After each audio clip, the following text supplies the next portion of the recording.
Welcome back. Welcome back to the Exponential Files, the only show specifically related to EXP agents and all the great stuff that we do. I'm Larry Laufer, and I'm here, as always, with your host, Jim Lowenstern. Hey, Jim. And we have a great guest today who's going to be talking about mindset and your power of your ego and all of that. She happens to be a Jungian trained, not psychologist. It wouldn't be, is it? Welcome, Lesley Barabas. So glad to have you here. Thank you for having me. You're right. Not a psychologist, specifically trained on Jung's model. I had a 2-year first level training in psychology taught by a PhD, specifically in Jung's model of psychology. But really, this is applied through a coaching model. I think what's really interesting, Lesley, is I watched your video on the EXP workplace, talking about how the ego is manipulating whether you're winning or losing and how you can deal with that. I recommend you look that up after we finish with this. But here are two of Jung's quotes. Who looks outside dreams, who looks inside awakes. And I think that's salient to this whole point about it's not your fault, it's my fault, and how can I fix myself? So do you think that is in fact the case, that no matter what's going on, like Henry Ford said, you're either, no matter what, if you think you're a winner or a loser, you're right? Is that follow along that same thought process? Yes, absolutely, yes.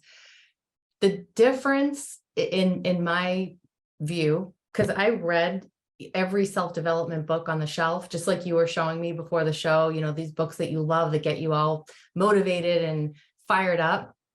I read almost everything on the shelf. I found Jung in 2011. I found his work and it just made me so curious, and that curiosity led to my understanding through his model that explains why that is. So the two statements that you just mentioned, those two quotes, Jung gives the why behind those, as opposed to a lot of other self-development books. They say things that sound great, but they don't really have a comprehensive explanation. Yeah. Another quote, we cannot change anything until we accept it. Condemnation does not liberate, it oppresses. I think that's great. So if you're complaining about somebody, that doesn't free you, that oppresses you within that thought and keeps you there. And you have to shrug off a lot of this and understand it. So how is the best way for agents who know nothing about this to come into this and begin to use it for themselves? Yes, it's a very vast subject. Yeah. You know, I was in the training for 2 full years with practicum hours and reading assignments and tests and everything. And I didn't learn this quickly. And prior to that, I only had smaller classes that allowed me to digest some of his concepts in small doses. So the first way is to understand this is when you start hearing Jung's theories, it won't make sense necessarily, and it will beg more questions. So my first point that I would make is try to, do our best to keep an open mind when we hear things, because talking about the ego, right? We know that our ego is a function of mind, and it's designed to help us survive, just like our organs, right? Our physical organs. They all have a job. They're all designed to do that job, and they're doing it whether we know they are or not. So the ego is very similar in that way. So if we know the ego is protecting us, it wants to define things immediately. So when you hear something, you're like, well, I don't know how that makes sense. And what if that doesn't really add up to that and this, and I read this other book that doesn't really say that that's true. So, and the ego will it's nature, right? So when we understand the nature of the ego, we kind of develop an ability over time with practice to sort of not tune it out, but not give it so much credibility and control over what we're doing and thinking and how we're acting. So Lesley, so you talk about the ego, how it relates to, I guess, the way we approach our business, whether it's real estate or mortgages, or it could be selling shoes, it could be anything. Yeah. What are we learning by this? You talk about the mind of abundance versus the impoverished mind and all that, but how does it help the agent that's doing 50,000 a year get to 500,000 a year? The first thing, and this is a simple thing to say, it's a very difficult thing to do, is stop listening to your ego. Because the ego, what is the ego? It's that thought that doesn't stop. It's 24/7. And if it's designed to keep us safe and protect us, right? It's doing its job. But when it comes to advancing our business from 50,000 a year to 500,000 a year, we're going to have to take steps. We're going to have to take actions that are uncomfortable, that are, according to the ego, risky and unsafe. So the ego is always going to be about staying small and not growing, always 100% of the time. So when we talk about staying in the comfort zone, right, the comfort zone sounds like something that we like. It sounds like something that makes us happy, but it's not. If we are, and I'm just giving a non-real estate related example, there are people in abusive relationships. That's their comfort zone. They know how to deal with it. That's what's normal to them.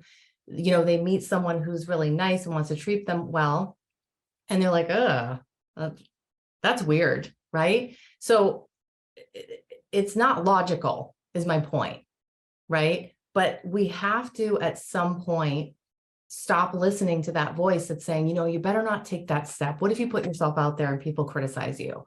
What if you try going down that road towards that goal and you fail, and then everybody sees that you fail? It's going to, it knows our insecurities, it knows our weaknesses, it knows our doubts. So it's going to talk to us in a very genius way to keep us, yeah, I better not do that, right? And then people outside of us will reaffirm that.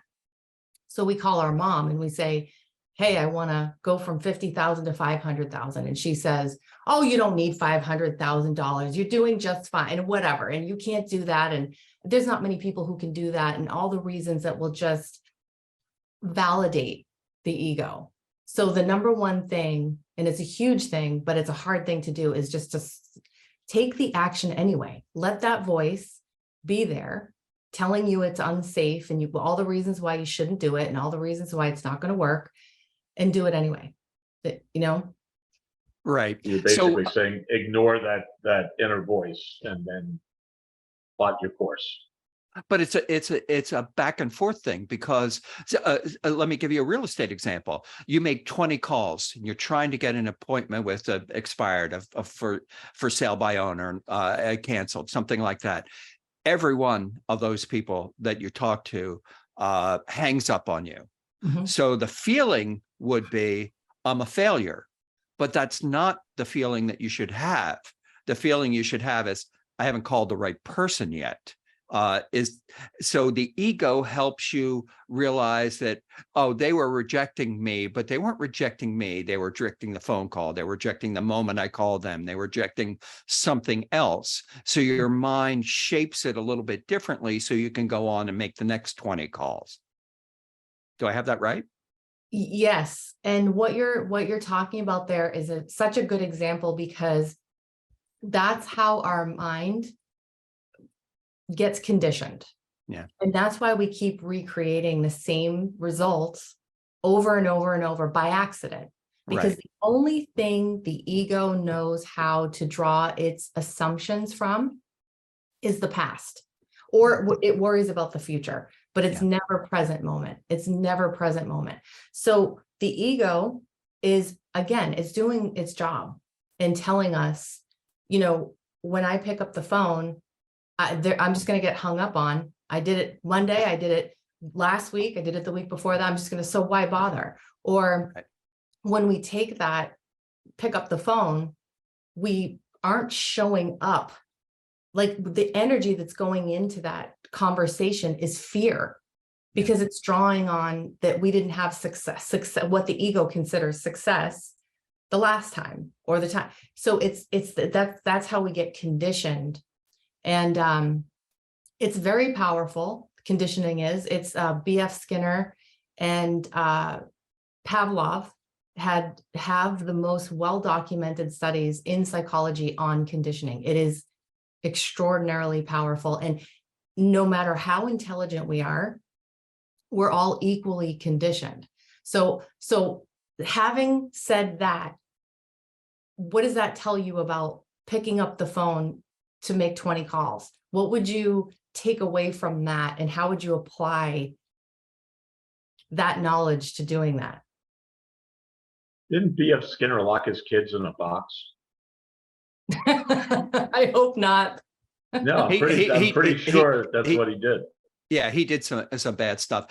Who was the marshmallow person? Because that was a motivation. You take kids in there and you put marshmallows in front of them and say, please don't eat this now. And they found that the kid who could wait, delay the gratification. We're off our topic here, but it's an interesting point. People who delayed the gratification were more successful. And if we bring it back to the point we're making right here about, I made 20 calls, I didn't get anybody, and the people I got were rude to me. My thought is, I haven't called the right people yet. And that's kind of what you're saying. You change it in your head from, this isn't a failure, this is, I'm not done yet. Right. Is that right? Like the 21st, 22nd, 23rd call are all going to be home runs. Right. Yeah. So you just got all the losers up front. There's a book called The Science of Being Great, The Science of Being Rich. And the same author wrote The Science of Being Great and The Science of something else. But he has a story in The Science of Being Rich about, and please take this loosely because I'm reverberating, but there was a gentleman that dug for the richest gold mine in California. 3 feet from gold. So what's the point of the story?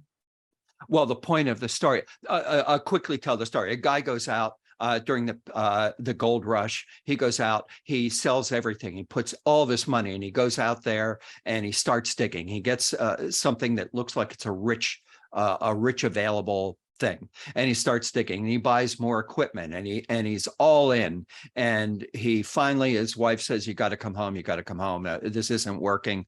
So he sells his thing to somebody else who happened to be a geologist who understood a little bit more than this guy who wasn't a geologist. So the geologist knew he was on a gold mine, he just wasn't digging in the right way or the right spot. So that person lost it was the largest gold Mine. Yeah. Ever found. I forget what they call them veins. Yeah. So the guy who lost and went home with his tail between legs later found out that he was just 3 feet from the gold. Had he dug there, he would have been one of the richest men in the world. So he decided he was never going to happen to him. And he became an insurance agent, opened up an insurance company in Ohio, and then became one of the richest insurance guys, because in his mind, when he was making calls, he said, I am only 3 feet from gold. I got to make that next call. Yep. So on that sentiment, Jung talks about it's not that we need to take more action. It's that we need to just expand the mind, because the way the ego sees things, it's very narrow. Yeah. And so we just stay in this little box. So if you stop at 20 phone calls, what if the 21st phone call was the win? Yeah. But we don't know, right? Yeah. We have no way of knowing. So it's about keeping that openness and also keeping a measure of faith. It doesn't have to be, we're not capable of being 100% in faith, but 51% more in faith than in doubt. Right. So but when we keep that openness, like, I'm going to make a call, I'm going to make my next call, instead of saying, I know they're going to hang up on me, or they're not going to, or they're just going to shut me down. It's like, maybe they will, maybe they won't. Right. So we move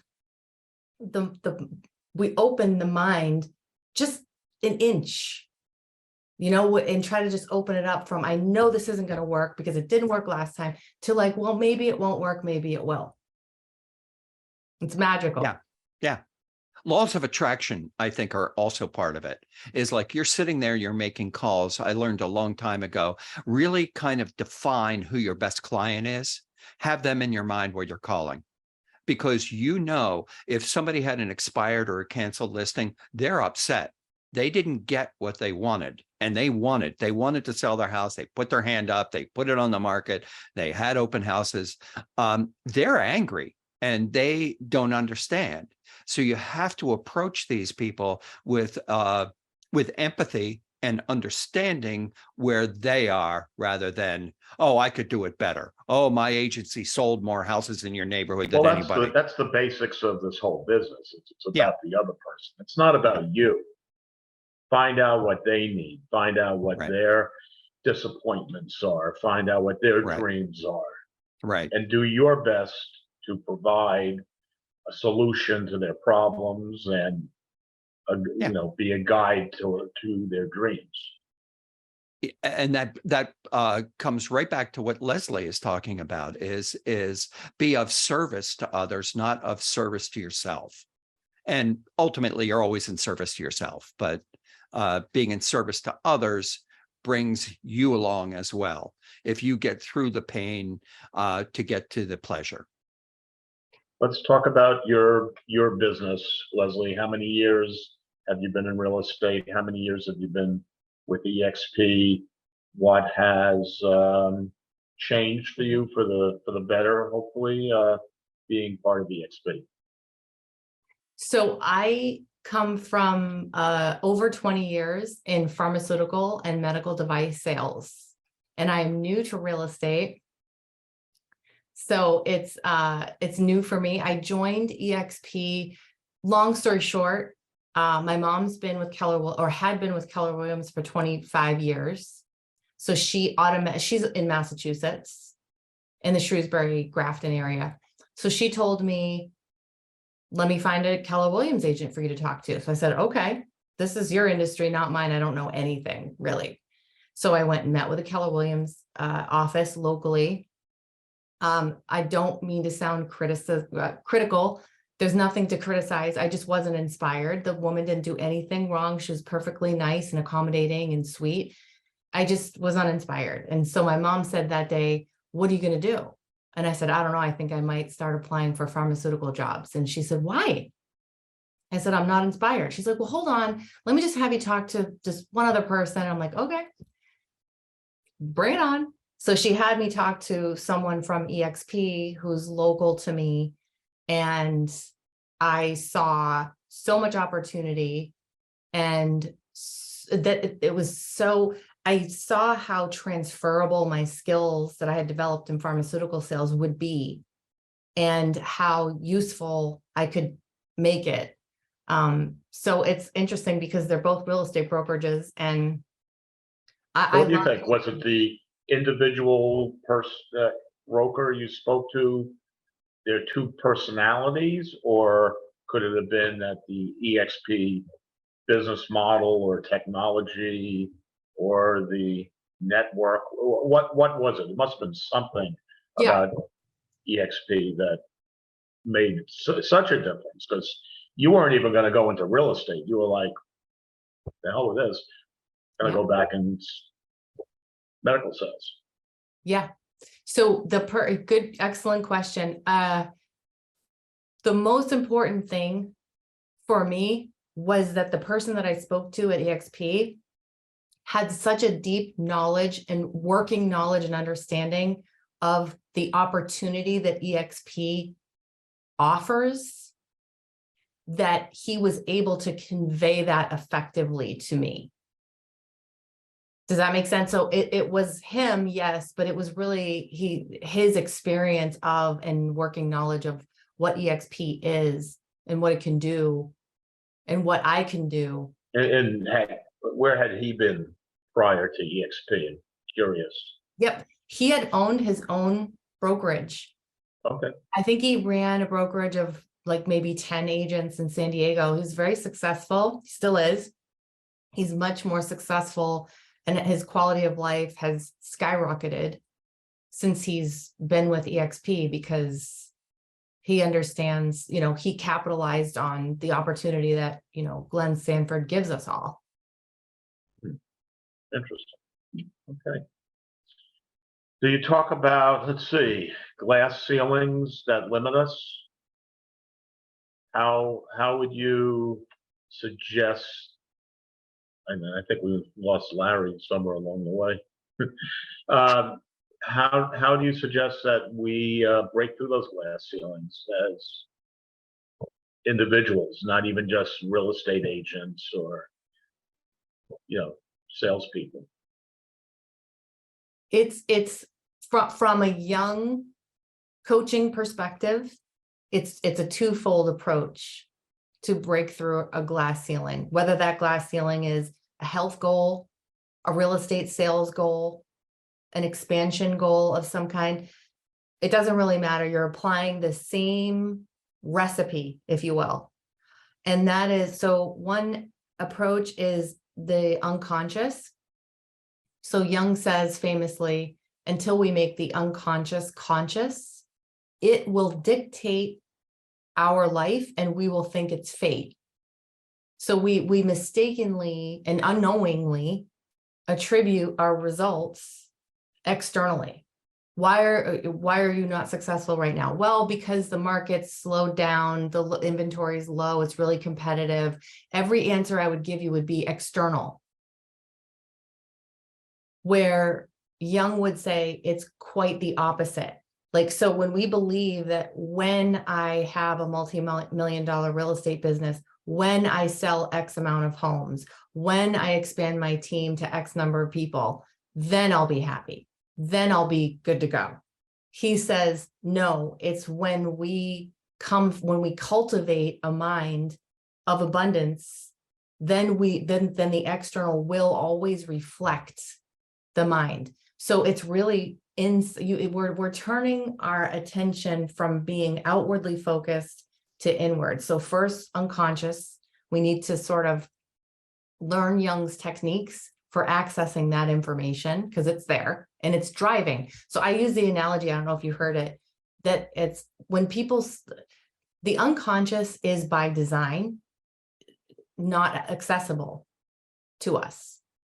But it's there and it's operating and it's directing our thoughts and our behavior and therefore our results, right? Because we know from physics, every action has a reaction. When you turn inward and you do what Jung calls shadow work, and you look at these assumptions and beliefs that we're not aware of that are operating, we start to see why we're getting results that we didn't intend and that we didn't want. We're setting out and taking this action or these actions to achieve a goal, but we're getting a completely opposite result than why? Well, Jung says that result that we're getting is coming from the unconscious. So it's like software running on your computer and it's directing your computer. It's making your computer do things, but you don't know it's running. But it is running. So it's very much like that.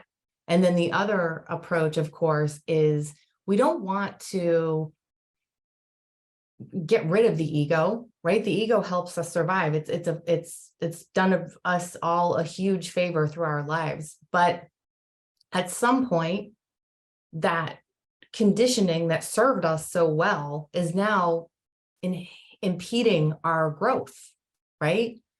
So we want to put it in its proper place, which is in servitude to the part of us that is a badass, the part of us that is so much bigger than the ego, that we don't even really relate to or know is there, because the ego by nature, it's such a loud part of us. Those thoughts get our attention so well that it distracts us from that there's so much more to who we are, and we have so much creative potential.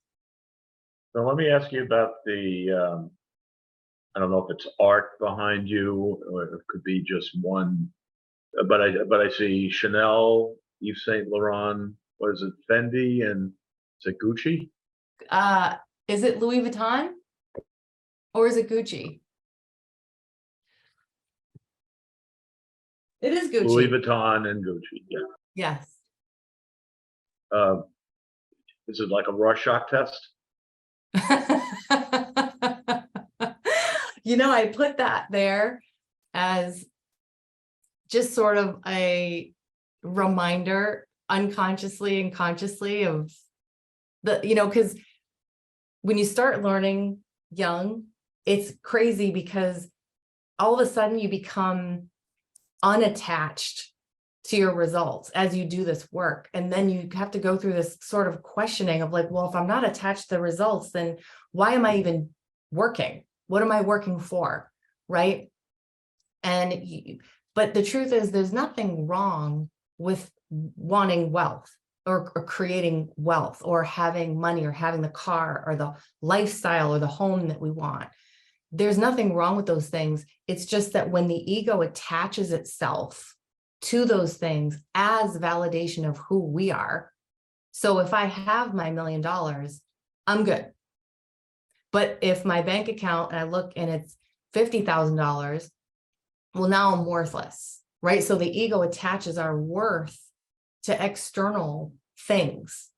So this I like as a reminder that I have those things, but if they were gone tomorrow, I still have the same amount of worth as I have today. And that's Yeah, I think real estate agents coming into the business should know a lot about this stuff, because this business can have like almost like a double-edged sword. Very sad tale in my area, where probably the top agent in the whole city ended up pretty much killing himself or herself. I don't want to, you know, let it be out there that I'm talking about this individual. It's a long time ago at this point, but their number of listings went from here to there. And I think, you know, maybe there was something where they were associating their actual value in life to the number of sales that they had, or the number of dollars that they had. And that's sad. We shouldn't do that. That's such a great example. And that person, like most of us, didn't know how to work with their mind, and they didn't understand that they were listening to a part of their mind that's like a drop on the ocean. You know, they were believing that voice, like we were talking about, that I'm no good, and this, what's the point? And if I don't have this, that it was so. Yeah, I go through with private clients, I go through some questions about that we all should be asking ourselves. You know, I say, what do you want? Some people don't, they say, I don't know. Right. So we have to start there. Some people say, I want to be $1 million agent, or I want to find the love of my life, or I want to be wealthy. Whatever the answer is, it doesn't matter. Right. What if someone says, I want to be happy? Why do you do that? I would ask them, what do you believe will make you happy? And what if they say, I don't know? I'll know it when I see it.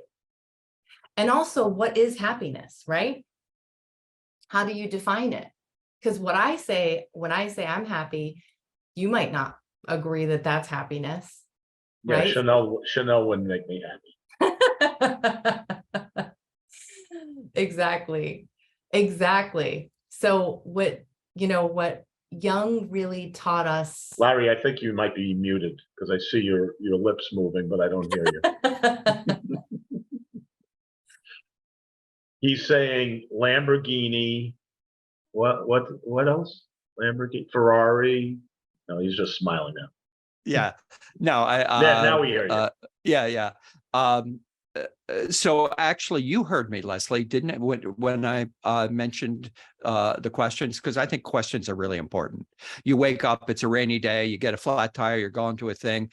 There's one person that says, why me? Why is this always happened to me? The other person says, I got to fix this because I might be a few minutes late, but I'm going to be there.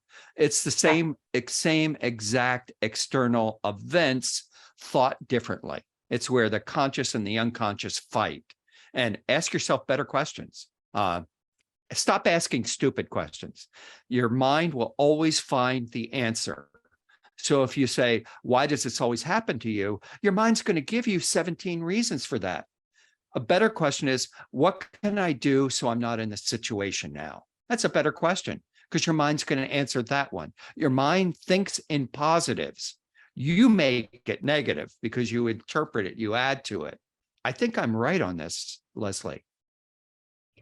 You are. One of the things I loved the most about Young, well, there's so many things, but you just touched on one important one, is that there really is no right and wrong. Truly, right.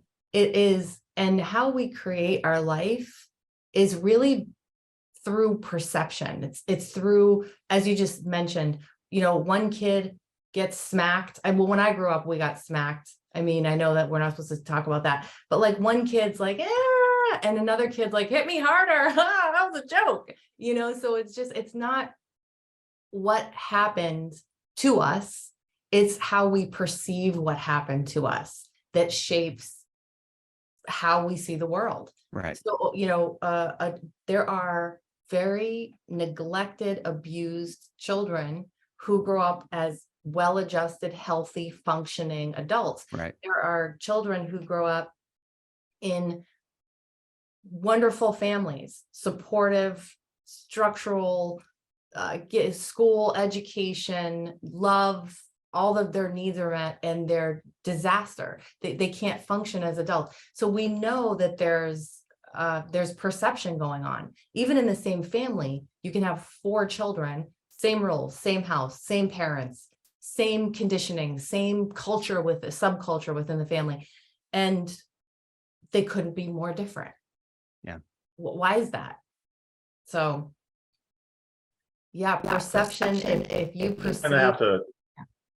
Yeah, I'm just saying, it's a 30-minute show. So Lesley, what are you taking from all your knowledge of Jung and even B.F. Skinner, and I don't know, it could be Freud and who else, but and taking that into real estate, and what are your goals? What's your driving force? Creation. So I want to use my mind, and we all have the same abilities to do this, to create something. So it's not so much that I'm attached to a dollar amount or a number of homes or a status or I want to be mega rich. I want to create. And real estate gives me that ability much, much more than corporate America ever did or will. Yeah. If you do the work. Final question. Well, I actually have 2 final questions. The Agent Collective, I found you on that. Was that before EXP or after EXP? And what does it relate to in your bigger sales life?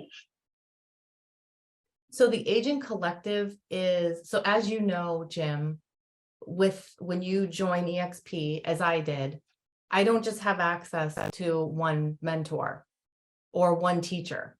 I have access to more experts across the the country than I could ever hope to study from. And one of those people is in my organization, and he has something called the Agent Collective. So it's like Monday through Friday, he'll have one of his top agents teach something. So if you want to learn about FSBOs, how to call FSBOs, you go to that class. You want to learn about Jungian psychology, you go to that class. So it's a different topic every day.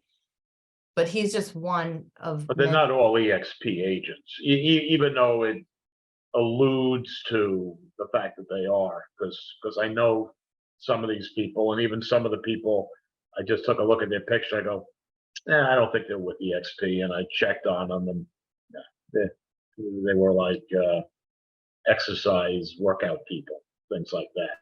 Yeah. So I think Jesse, the Agent Collective is Jesse's organization. So he invites agents from other companies as well to talk on whatever their specialty is. And it's a way for him to, talk to them and gain rapport. And, we want to collaborate across the industry. So I think he tries to be, inclusive in that way. Yeah, that's good. And then, of course, our final question is, what question do you want us to ask that we didn't ask? Oh, man. I don't know. You guys asked some really good questions, especially like you said, how would you use this, as a new agent? I mean, think about the value of a new agent understanding that first, how to get new results, how to create something new versus repeat, or I should say a seasoned agent who feels like they're stuck. Imagine the value of them learning how to get unstuck by doing nothing other than working with their own mind. And then this is going to be an interesting market for people who are new coming in, and what they can do to help those buyers and sellers out there. Not so much to sell. Absolutely. Well, actually, who knows? There's going to be a lot of people that are going to need our help. High interest rates, and someday the inventory will shift. It doesn't always stay the same way. Am I right, Larry? Yeah, absolutely. It's you either do the work or you don't do the work, and Jung talks about that all the time. In fact, every self-help says you can be a success. You do the work. It's how you live.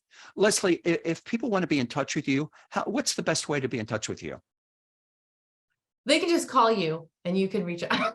They're going to call you, me? Larry, No, to get in touch with Lesley. Awesome. No, don't call me. Call Lesley. Larry I'm of no help. Larry doesn't want that call. I know, of no I'm help. totally messing with Larry. I love the look He'll at poach your clients that way. Yeah. He'll poach my clients. Oh, that's awesome.